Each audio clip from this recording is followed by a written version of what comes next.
Average atomic messes के बारे में बात करते हैं। जैसे हम इसके वर्ड पे अगर थोड़ा सा ध्यान दें तो एवरेज यानी कि हम किसी भी चीज़ की एवरेज किस तरह निकालते हैं। अगर हमारे पास टू डिजिट्स हों, जैसे थ्री है, और हम कहते हैं अगर मैं एवरेज का सिंपलेस्ट एक फॉर्म यहाँ पे लूँ, three plus two divided by मैं कर रही हूँ जी टू कर दूँ, ठीक है। तो इस तरह से हमने देख लिया। या फिर मैं इसको करती हूँ कि थ्री प्लस थ्री यहाँ पर कर देती हूँ, ठीक है, और डिवाइडेड बाय टू।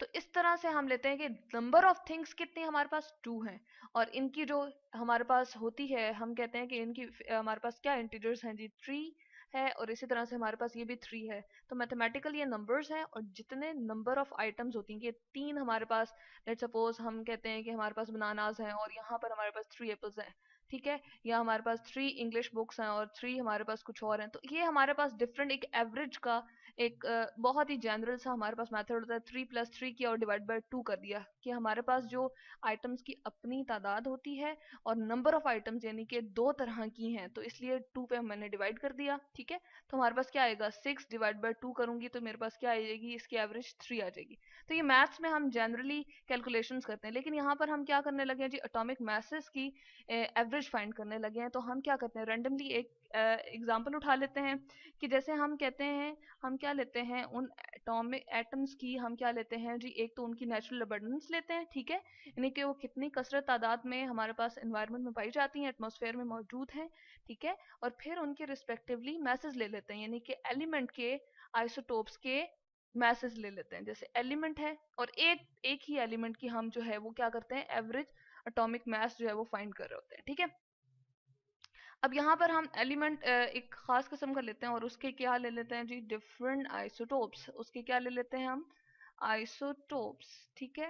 यहाँ पर लिखती हूँ जी आइसोटोप्स। अब जैसे जनरल से एक एग्जांपल ले लेते हैं, कार्बन। कार्बन से शुरू कर लेते हैं। कार्बन 12 है हमारे पास, ठीक है। कार्बन 12 में लिखती हूँ, मैस को हम अपर लेफ्ट साइड पे लिखते हैं। इसकी हमारे पास जो नेचुरल अबंडेंस है वो कितनी है जी, मैं यहाँ पर लिख देती हूँ, नेचुरल अबंडेंस हमारे पास मौजूद है 98.89%, ठीक है। इतना ज़्यादा, ये इतनी कसरत में हमारे पास जो है वो पाया जाता है, ठीक है।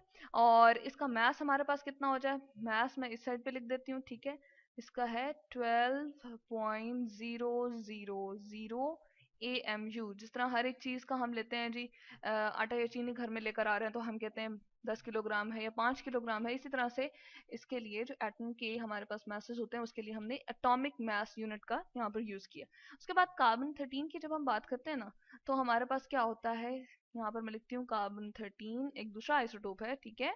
और इसकी जो हमारे पास होती है जी, मैं यहाँ पर लिख देती हूँ, इसकी परसेंटेज अबंडेंस हमारे पास कितनी, 1.11%, यानी कि 100 में से ये इतने टाइम्स हमारे पास पाया जाता है, और ये 100 में से इतना पाया जाता है, ठीक है। पूरी हमने जो है इसमें देखा है, एनवायरनमेंट में जो हमारे पास एटमॉस्फेयर में अर्थ में प्रेजेंट है उसकी परसेंटेज जो है यहाँ पर गिवन है, ठीक है। तो 12 ज्यादा है, 13 थोड़ा, और 14 कार्बन 14 जो है वो चूंकि रेडियो एक्टिव आइसोटोप है तो वो स्टेबल नहीं होता, वो इतना ज्यादा जो है वो मौजूद नहीं होता कि उसकी हम जो है नेचुरल अबंडेंस को फाइंड कर सकें। उसके अंदर से डिफरेंट रेस निकलती रहती हैं, और वो फौरन फौरन से क्या होता है, दूसरे एलिमेंट में चेंज होता रहता है, उसकी न्यूक्लियस जो है वो चेंज होता रहता है, ठीक है। इसकी हम मास को लिखते हैं जी 13.0034। हमारे पास हम कहते हैं कि रिलेटिव एटॉमिक मासेस हैं, उसके हिसाब से हमने इनका जो है वो मास जो है यहाँ पर लिख दिया, ठीक है, AMU।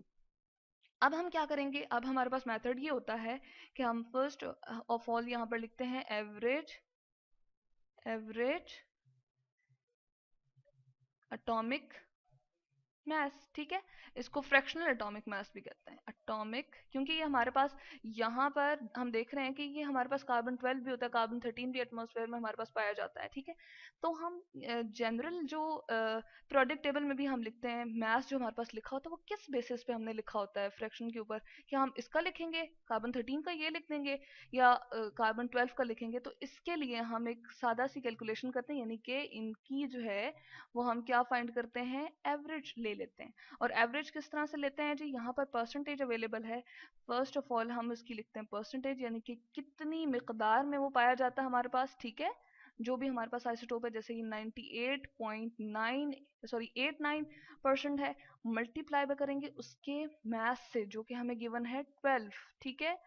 और फिर हम क्या करेंगे, प्लस कर देंगे इसको। दूसरी हमारे पास क्या है जी, यहाँ पर हम लिखते हैं 1.11 1.11, ठीक है, मल्टीप्लाई बाय हमारे पास क्या है 13, यहाँ पर हम लिखते हैं 13.0034, ठीक है, ये हमने लिख दिया। अब हम क्या करते हैं जी, हम इसको डिवाइड करेंगे किस पे, क्योंकि हमारे पास ये कितने हैं, परसेंटेज हमने लिए ना, 100 में से हमने लिया है, ठीक है। यानी कि जब हम परसेंट की बात कर रहे होते हैं तो कार्बन जो है वो पूरा का पूरा हमने कहा है, ये जो हमारे पास लेट्स सपोज अर्थ में पाया जा रहा है, तो 100% में से हम इसकी ये मिकदार बता रहे हैं, ठीक है। तो हम क्या करेंगे, 100 पे इसको क्या कर देंगे, डिवाइड कर देंगे। यानी कि 100 पे हमने इसको जो है वो जब डिवाइड किया तो हमारे पास क्या आएगा, इसको हम कैलकुलेट कर लेते हैं, ठीक है। क्या है जी हमारे पास, यहाँ पर लिखते हैं 98.89 मल्टीप्लाई बाय 12, ठीक है, इक्वल टू क्या आ जाएगा, इसको हम लिख लेते हैं 1186.68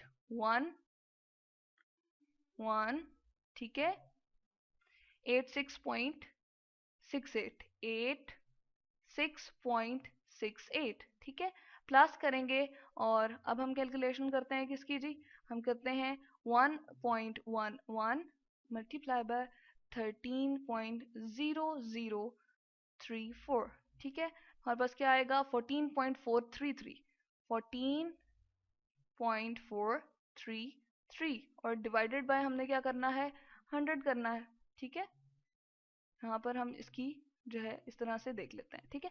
अब हम क्या करते हैं, इसमें ऐड करते हैं जी, हमारे पास क्या है 1186.68, तो इक्वल हमारे पास क्या है, ये आया। इसको डिवाइडेड बाय हम क्या करेंगे 100, ठीक है, हमारे पास आता है 12.01, तो हम इसको इक्विवेलेंट किसके ले लेते हैं 12.01 है ना, तो इसको हम इक्वल कर देते हैं 12 के।